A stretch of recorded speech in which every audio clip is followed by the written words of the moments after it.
திருநெல்வேலி மாவட்டத்தில் வாக்கு இயந்திரங்கள் வைக்கப்பட்டுள்ள அறைகள் தீவிரமாக கண்காணிக்கப்பட்டு வருகிறது. இது தொடர்பான முழுமையான விவரங்களோடு எமது செய்தியாளர் ஆல்வின் இணைகிறார். ஆல்வின், வாக்கு பெட்டிகள் அனைத்துமே பாதுகாப்பாக வைக்கப்பட்டிருக்கிறது. எந்த மாதிரியான பாதுகாப்பு ஏற்பாடுகள் செய்யப்பட்டுள்ளன? விவரங்கள் என்ன? தமிழ்நாடு சட்டப்பேரவை தேர்தல் என்பது நேற்றைய தினம் நடைபெற்று முடிந்திருக்கிறது. சட்டப்பேரவை தேர்தலுக்கான வாக்குப்பதிவுகள் நேற்று முழு பாதுகாப்போடு எவ்விதமான சலனமும் இன்றி நிறைவடைந்திருக்கக்கூடிய நிலையில அங்கங்கு பதிவான அந்த வாக்கு பெட்டிகள் அனைத்துமே வாக்குச்சாவடி மையங்களில் இருந்து நேரடியாக வாக்கு எண்ணும் மையங்களுக்கு பலத்த பாதுகாப்போடு கொண்டு வரப்பட்டிருக்கிறது. நேற்று இரவு முதலே அந்த பணிகள் எல்லாம் நடைபெற்றிருந்த நிலையில வாக்கு பெட்டிகள் அனைத்துமே வாக்கு எண்ணக்கூடிய மையத்திற்கு வந்து சேர்ந்து விட்டது. குறிப்பாக திருநெல்வேலி மாவட்டத்தை பொறுத்தவரையில் இருக்கக்கூடிய 5 சட்டப்பேரவை தொகுதிகளுக்கும் உட்பட்ட அந்த வாக்குச்சாவடி மையங்களில் இருந்து வாக்கு எண்ணும் மையமான திருநெல்வேலி அரசு பொறியியல் கல்லூரி அந்த மையத்திற்கு பெட்டிகள் அனைத்தும் வந்துவிட்டது.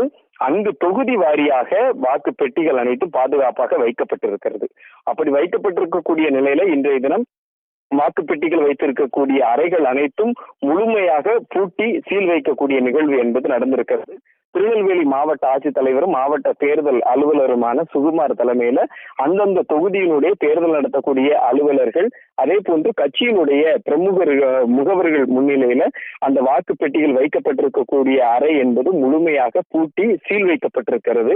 அதே போன்று இந்திய தேர்தல் ஆணையத்தால் நியமிக்கப்பட்டிருக்கக்கூடிய தேர்தல் பார்வையாளரும் அவர் தலைமையிலும் இந்த பணிகள் என்பது நடைபெற்று நிறைவடைந்திருக்கிறது. ஒருபுறம் வாக்கு எண்ணிக்கை மையங்கள் பூட்டி சீல் வைக்கப்பட்டாலும் கூட முழுமையாக கண்காணிப்பு கேமராக்கள் பொருத்தப்பட்டு அனைத்தும் 24 மணி நேரமும் கண்காணிக்கப்பட்டு வரக்கூடிய ஒரு நிலை இருக்கிறது. வாக்கு எண்ணிக்கை மையமான அந்த திருநெல்வேலி அரசு பொறியியல் கல்லூரி அந்த மையம் என்பது முழுமையாக 3 அடுக்கு பாதுகாப்பின் கீழ் கொண்டு வரப்பட்டிருக்கிறது. துணை ராணுவ படையினர் பாதுகாப்பு பணியில் ஈடுபடுகிறார்கள். மாநகர காவல்துறையினர் மற்றும் இதர காவல்துறையினர் என 3 அடுக்கு பாதுகாப்பு அங்கு என்பது போடப்பட்டு முழுமையாக கண்காணிப்பின் கீழ் இருக்கிறது. வருகின்ற வாக்கு எண்ணிக்கை நாளன்று அனைத்து முடிவுகளும் செய்வதற்கு வாக்கு எண்ணிக்கைக்கு தேவையான ஏற்பாடுகளும் ஒருவரும் முழுமையாக நடைபெற்று முடிந்திருக்கக்கூடிய நிலையில வாக்கு பெட்டிகள் வைக்கப்பட்டிருக்கக்கூடிய அறை பூட்டி சீல் வைக்கப்பட்டிருக்கிறது. ஆல்வின், நீங்க குறிப்பிட்டதை போல சிசிடிவி கேமரா பாதுகாப்பு இருந்தும் கூட மின்சாரம் தடைப்படும் நேரத்தில் அவற்றை சரி செய்ய ஏதேனும் ஏற்பாடுகள் செய்யப்பட்டிருக்கிறதா? கடந்த முறை எல்லாம் ட்ரோன்கள் மூலமாகவும் அந்த மையத்தை சுற்றி பாதுகாப்பு போடப்பட்டிருந்தது. ட்ரோன்கள் கண்காணிப்புக்கும் ஏற்பாடு செய்யப்பட்டிருக்கிறதா? விவரங்கள் என்ன? திருநெல்வேலி மாநகர காவல்துறையினுடைய சார்பில் பாதுகாப்பு, துணை ராணுவத்தினுடைய பாதுகாப்பு என அந்த மையம் முழுமையான பாதுகாப்பின் கீழ் கொண்டு வரப்பட்டிருக்கிறது. கண்காணிப்பு கேமராக்கள் வாக்கு பெட்டிகள் வைக்கப்பட்டிருக்கக்கூடிய அறை முழுமையும் 24 மணி நேரமும் மின்சாரம் தடையின்றி கிடைக்க பெற்று அந்த கண்காணிப்பு கேமராக்கள் செயல்படுவதற்கு ஏதுவான நிலை என்பதும் அங்கு ஏற்பாடு செய்யப்பட்டிருக்கிறது.